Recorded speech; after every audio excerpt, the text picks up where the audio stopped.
যে স্টুডেন্টস, ন্যারেশনের মতো কঠিন একটা টপিকস আমরা আলহামদুলিল্লাহ শেষ করতে পেরেছি। এরপরে আজকে আমরা আরও একটা কঠিন টপিকস নিয়ে আলোচনা করব, সেটা হচ্ছে ট্রান্সফরমেশন, এটার সিম্পল কমপ্লেক্স কম্পাউন্ড নিয়ে। এখন ট্রান্সফরমেশনে তো অনেকগুলো টপিকস আছে, তাই না? তবে সবগুলো টপিক্সের ভিতরে অন্য টপিকসগুলো তুলনামূলক সহজ। আমরা এগুলো নিয়ে একটু পরে কথা বলবো, কারণ এগুলো মোটামুটি আগের ক্লাসগুলোতেও তোমরা পড়ে আসছো। যেটা আলোচনা আজকে করবো সেটা হচ্ছে সিম্পল কমপ্লেক্স কম্পাউন্ড। তোমাদের গ্রামারের টোটাল আইটেম হচ্ছে 11টা। এর ভেতর থেকে তোমাদের কাছে নিঃসন্দেহে সবচেয়ে জটিল যেটা মনে হয়, এবং আসলে একটু জটিল এটা, সেটা হচ্ছে 11টার ভিতরে এই সিম্পল কমপ্লেক্স কম্পাউন্ডটা। তাই মন দিয়ে ভিডিওগুলো দেখবে এই পার্টের, এবং প্রয়োজনে বারবার দেখবে। যাই হোক, আমরা এবার মূল আলোচনায় চলে যাই। আজ আমরা যেটা আলোচনা করব এই সিম্পল কমপ্লেক্স কম্পাউন্ডের বেসিক্স নিয়ে। মূল রুলস নিয়ে আজকে আলোচনা করব না, আজকে আলোচনা করব কিছু বেসিক্স নিয়ে। এখন এই বেসিক আলোচনা করতে গেলে, অর্থাৎ সিম্পল কমপ্লেক্স কম্পাউন্ড বুঝতে হলে আমাদের প্রথমে দুইটা জিনিস জানতে হবে ভালো মতো। একটা হচ্ছে সেন্টেন্স এবং আরেকটা হচ্ছে ক্লজ। এখন সেন্টেন্স কি এবং ক্লোজ কি, এবং এই দুইটার ভিতরে আসলে তফাৎ কি, এটা একটু ভালো মতো বুঝতে হবে। দেখো, তোমরা প্রথমে একটু চিন্তা করো যে আসলে সেন্টেন্স এবং ক্লোজ এর ভিতরে কি তোমরা কোনো তফাৎ কি জানো? একটু মনে করার চেষ্টা করো, যদি কেউ বুঝতে পারো ভিডিওটা পজ করতে পারো। সেন্টেন্স এবং ক্লোজ এই দুইটা টার্ম কি আগে শুনেছো? ওকে, আশা করি ভাবনা চিন্তা শেষ। যারা বুঝতে পেরেছো আলহামদুলিল্লাহ, যারা বোঝো নাই তারা এখন বুঝতে পারবে আশা করি ইনশাআল্লাহ। আসো, সেন্টেন্স এবং ক্লোজটা কি আমরা প্রথমে একটু চিনে নেই। সহজ কথায় একটি বাক্য যেটার পরে আমরা ফুল স্টপ, ইংলিশ বাক্যের কথা বলছি, ফুল স্টপ অথবা ইন্টারোগেটিভ মার্ক ইউজ করি, অথবা আমরা এক্সক্লেমেশন মার্ক ইউজ করি, মানে ফুল স্টপ বা প্রশ্ন অথবা বিস্ময়কর চিহ্ন যেখানে ইউজ করি, সেগুলোই কিন্তু এক একটা সেন্টেন্স। সেটা অনেক সময় সেন্টেন্সের আকারটা একটু বড় হয়, ছোট হয়, অনেক সময় অনেক বড় হয়, আরও বড় হয়। যাই হোক, ফুল স্টপ অথবা এই মার্ক অথবা এক্সক্লেমেশন মার্ক অথবা ইন্টারোগেশন মার্ক এগুলো আসলে থাকে, সেটা একটা সেন্টেন্স। এখান থেকে শুরু করে এই পর্যন্ত সেটা একটা সেন্টেন্স। যেখানে ফুল স্টপ বা এই চিহ্নগুলো শেষ হবে সেটাই সেন্টেন্স। তবে কমা সেটা সেন্টেন্স না, কমা দেবে, অর্থাৎ ফুল স্টপ দিয়ে শেষ করতে হবে। এখন ক্লোজ কি? ক্লোজ হচ্ছে এমন একটা ব্যাপার যেটা একটা সেন্টেন্সের ভিতরে কমপক্ষে একটা ক্লোজ থাকতেই হবে। অর্থাৎ এই যে একটা সেন্টেন্স দেখতেছো বা এই একটা সেন্টেন্স, এই সেন্টেন্সের ভিতরে একটা ক্লোজ কমপক্ষে থাকতে হবে। এর মানে দাঁড়াচ্ছে হচ্ছে একটা সেন্টেন্সে কমপক্ষে একটা অথবা দুইটা অথবা তিনটা, তবে তিনটা চারটা তোমাদের পরীক্ষায় আসে না, তোমাদের সর্বোচ্চ একটা বা দুইটি আসে। এই সিম্পল কমপ্লেক্স কম্পাউন্ড যেখানে আলোচনা আমি করছি, একটা বা দুইটা ক্লোজ একটা সেন্টেন্সে থাকতেই হবে। তার মানে ব্যাপারটা দাঁড়াচ্ছে এরকম, মনে করো তুমি যদি 20 বছর 20 ইয়ার্স 20 বছর বয়স পর্যন্ত 20 বছর বয়সে কোনো প্ল্যান করো বা 20 বছর বয়সে উপনীত হতে চাও, তাহলে অবশ্যই তোমাকে আগে 10 বছর পার হতে হবে, নাকি? ওকে, আবার বলা যেতে পারে ক্লাস 10-এ উঠতে হলে অবশ্যই 5 পাস করতে হবে বা 8 পাস করতে হবে, জেএসসি পাস করতে হবে। এরকমভাবেই কোনো সেন্টেন্সকে যদি সেন্টেন্স হতে হয় তাকে আগে ক্লোজ হতে হবে। অর্থাৎ আগে একটা জিনিসকে ক্লোজ হতে হবে, তারপরে সেটা কি হবে? সেন্টেন্স হবে। ওকে, এবার আসো, আমরা এবার জেনে নেই যে আসলে আমরা ক্লোজ তো দেখলাম যে ক্লোজটা হচ্ছে কি, কীভাবে হয়।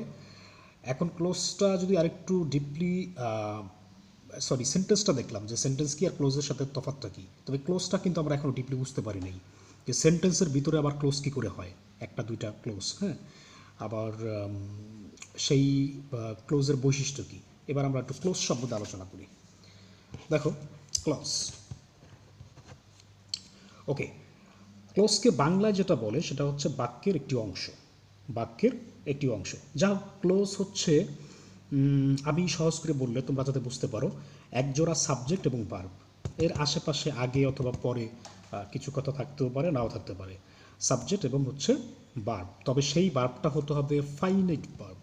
আবারও বলছি, সেই ভার্বটা হওয়া লাগবে ফাইনাইট ভার্ব। তার মানে একটা সেন্টেন্সের ভিতরে যখনই আমরা সাবজেক্ট ভার্বকে দেখবো একসাথে, ফাইনাইট ভার্বকে দেখবো, সেটাই হচ্ছে একটা ক্লজ। সেটা একটাও হতে পারে, দুইটাও হতে পারে।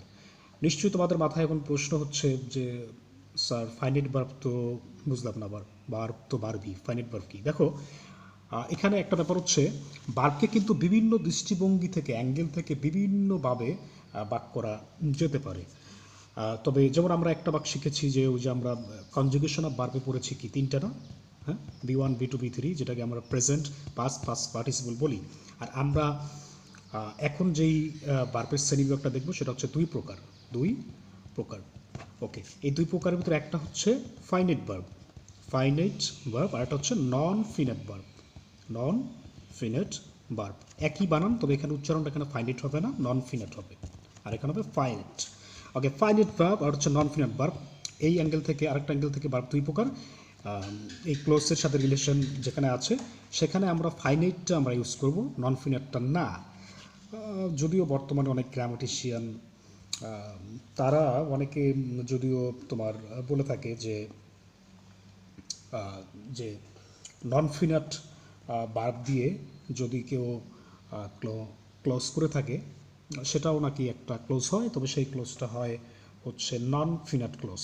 তবে যাই হোক, আমরা ওই অত জটিল করে না পড়ে আমরা ট্র্যাডিশনালি যেটা বোঝায়, মানে ক্লোজ বলতে অ্যাকচুয়ালি আমরা সেটাই দেখব। অর্থাৎ বর্তমান যে গ্রামারিয়ান যারা আছে তারা কি বললো সেটা না গিয়ে আমরা ট্র্যাডিশনালি আমরা যেভাবে শিখছি আমরা সেটাই দেখব। ওকে, এখন যেটা দেখব সেটা হচ্ছে এখানে আমরা যেটা দেখব সেটা হচ্ছে ফাইনাইট ভার্ব আর নন ফিনাইট ভার্বটা আসলে কি।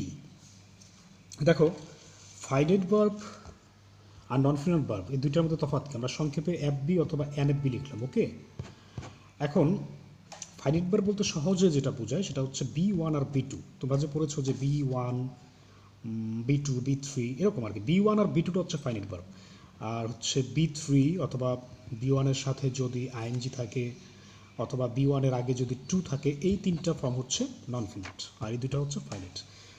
ওকে, আর এই দুইটাই দেখবা কিন্তু আসলে টেন্স ইন্ডিকেট করে, এগুলো কিন্তু টেন্স ইন্ডিকেট সরাসরি করতে পারে না, প্রেজেন্ট আর পাস্ট। আবার বলি, B1 আর B2 থাকলে সেটা ফাইনাইট, আদারওয়াইজ এই বাকি তিনটা ফর্ম যদি তোমরা পাও তাহলে সেগুলো হচ্ছে নন ফিনাইট। এখন আমরা কিছু উদাহরণ দিই, যেমন খেয়াল করো আই এম ইটিং, এখানে খেয়াল করো আই এম ইটিং, এখানে ভার্ব তো একটা দুইটা। ওকে, ফাইনাইট ভার্ব এখানে কয়টা আছে আমরা বের করব, আর নন ফিনাইট ভার্ব কয়টা আছে বের করব। দেখো তো এটা কি B1? ইয়েস, এটা B1, তার মানে এটা ফাইনাইট। এটা কোন অবস্থায় আছে, B1 নাকি B2 নাকি B3 নাকি B1 আইএনজি নাকি 2 + B1? ইয়েস, B1 আইএনজি, এটা হচ্ছে নন ফিনাইট। ওকে ফাইন, তাহলে ফাইনাইট নন ফিনাইটও ক্লিয়ার। এবার আমরা যেটা দেখব সেটা হচ্ছে, আমরা দেখো একটার ভিতরে শিখতে গিয়ে একটার ভিতর থেকে আরেকটা ঢুকে যাচ্ছি আর কি। বেসিক শিখতে গিয়ে আমরা সিম্পল কমপ্লেক্স কম্পাউন্ড নিয়ে আলোচনা শুরু করতে গিয়ে আমরা ঢুকে গেলাম কোথায়, সেন্টেন্স ভার্সেস ক্লজ বা সেন্টেন্স ক্লজের পরিচয় জানলাম। আবার এখান থেকে শিখলাম ফাইনাইট ভার্ব, নন ফিনাইট ভার্ব, মানে একটা আলোচনা করতে গিয়ে আরও বিভিন্ন আলোচনায় আমরা চলে গিয়েছিলাম। তো যাই হোক, আমরা এবার মূল আলোচনায় চলে যাই। এগুলো যেহেতু আমাদের আলোচনা শেষ, আমরা চলে গেলাম আবার সেই সিম্পল কমপ্লেক্স কম্পাউন্ডে। দেখো, সিম্পল কমপ্লেক্স কম্পাউন্ডের ভিতরে তফাৎটা কী, আর এতক্ষণ আমরা যা শিখলাম তার সাথে এর সম্পর্ক কী, এটা আমরা লক্ষ্য করব। হ্যাঁ, সিম্পলে এই ফাইনাইট ভার্ব থাকবে একটা, মানে ওই যে ক্লোজের যে ফাইনাইট ভার্ব, ওকে, করা থাকবে একটা, বা একটু এভাবে বলা যায় ক্লোজ থাকবে কয়টা, একটা, মানে একটা ক্লোজ মানে একটা ফাইনাইট ভার্ব নাকি, কারণ ক্লোজ মানে তো সাবজেক্ট আর ফাইনাইট ভার্ব এক জোড়া। কমপ্লেক্সে ক্লোজ থাকবে কয়টা, দুইটা ক্লোজ, তাহলে ফাইনাইট ভার্ব কটা থাকবে, দুইটা। কম্পাউন্ডও একই অবস্থা, দুইটা ক্লোজ থাকবে, দুইটা ফাইনাইট ভার্ব থাকবে। তবে এমনিতে আসলে প্র্যাকটিক্যাল রিয়েল লাইফে কিন্তু সিম্পলে একটাই হবে ক্লোজ, বাট কমপ্লেক্সে দুইটার বেশিও হতে পারে, কম্পাউন্ডে দুইটার বেশিও হতে পারে, 3টা 4টা হয়, বাট সেগুলো তোমাদের পরীক্ষা আসে না, পরীক্ষায় সর্বোচ্চ 2টা ক্লোজই আসে। এই হলো একটা বৈশিষ্ট্য। ওকে, সিম্পল কমপ্লেক্স কম্পাউন্ডের। তাহলে বুঝতে পারলাম যে ফাইনাইট ভার্ব জানলে বা ক্লোজ জানলে এটার তফাৎটা বোঝা যায়। আরেকটা হচ্ছে সিম্পলে কোনো কনজাংশন থাকবে না, কনজাংশন থাকবে না। এমনিতে কিছু ওয়ার্ড বা ফ্রেজ থাকে যার মাধ্যমে চেনা যায়, তবে এখানে কিছু কনজাংশন থাকবে, এখানেও কিছু কনজাংশন থাকবে। এখানে কনজাংশনও থাকবে কিছু, আর কিছু থাকবে রিলেটিভ প্রোনাউন, রিলেটিভ প্রোনাউন। ওকে, তাহলে কী কী কনজাংশন থাকবে এখানে কমপ্লেক্সে, কী কী কম্পাউন্ডে কী কী থাকবে একটু দেখে নাও। যেমন কমপ্লেক্সের কনজাংশনগুলো হচ্ছে দো থাকে, দো, অল দো, দুইটার কথা একই যদিও। তারপরে থাকতে পারে কমপ্লেক্সের কনজাংশনে থাকতে পারে দ্যাট, কখনো বসতে পারে এরকম সো দ্যাট, মাঝখানে কিছু একটা বসবে, অথবা বসতে পারে একসাথে সো দ্যাট। ওগুলোকে কম্পাউন্ড কনজাংশন বলে, মানে কয়েকটা ওয়ার্ড মিলিয়ে একটা কনজাংশন। তারপরে হচ্ছে থাকতে পারে ইফ অথবা আনলেস, অথবা থাকতে পারে সিন্স, থাকতে পারে অ্যাস। ওকে, তারপরে ওয়েন, হ্যাঁ এগুলো থাকতে পারে। আর রিলেটিভ প্রোনাউন হচ্ছে দ্যাটটা কিন্তু কনজাংশনও হয় আবার রিলেটিভ প্রোনাউনও হয়। যাই হোক, রিলেটিভ প্রোনাউন আর কনজাংশনের তফাৎটা কি সেটা আমরা পরবর্তীতে আলোচনা করব। দ্যাট, হু, উইস, এগুলো হচ্ছে রিলেটিভ প্রোনাউন। রিলেটিভ প্রোনাউন আর কনজাংশনের একটা তফাৎ সংক্ষেপে বলে দিই। কনজাংশন দুইটা ক্লোজকে একত্র করে, আর রিলেটিভ প্রোনাউন দুইটা ক্লোজকে একত্র করে পাশাপাশি পরেরটার সাবজেক্ট হিসেবে ইউজ হয়। যেমন I know who is coming, তো আই নো একটা ক্লোজ, আবার হু ইজ কামিং, এখানে হু দুইটা ক্লোজকে এক করলো, পরেরটার সাবজেক্ট হিসেবে বা হু ইউজ হলো। বাট এই কনজাংশনগুলো কিন্তু কোনোটার সাবজেক্ট হিসেবে ইউজ হয় না, একদম আলাদা ইউজ হয়। যেমন আমি বলি we eat so that we can live, তো সো দ্যাট কিন্তু এখানে শুধু অ্যাডই করলো, অন্য কোনো কাজ কিন্তু করে নাই। ওকে, কম্পাউন্ডের কনজাংশনগুলো কী হয়? কম্পাউন্ডের কনজাংশনগুলো হয়, এগুলো খুব বেশি কনজাংশন হয় না, অ্যান্ড, সো, বাট, অর, আর মাঝে মাঝে অ্যান্ড, সো, এটা একত্রে বসে। তো স্টুডেন্ট, এই হচ্ছে আজকের আলোচনা। একটু বড় হয়ে গেল কারণ সিম্পল কমপ্লেক্স কম্পাউন্ড একটু জটিল, এটা নামের ভিতরেই একটা জটিলতা আছে কমপ্লেক্স। এই জন্য আজকের বেসিক্সটা তারপর আমি একটা ভিডিওতে নিয়ে আসার চেষ্টা করলাম, সময় একটু বেশি হলেও। তো আমি আলোচনা শেষ করলাম। আমি এর পাশাপাশি একটা ওয়ার্কশিট দেওয়ার চেষ্টা করতেছি, ওয়ার্কশিটটা আমি রেডি করতে পারলে আমি দিয়ে দিচ্ছি, সেটা করবা। এবং সবাই ভালো থাকবে, বাসায় সাবধানে থাকবে। আজকে পর্যন্তই, ধন্যবাদ।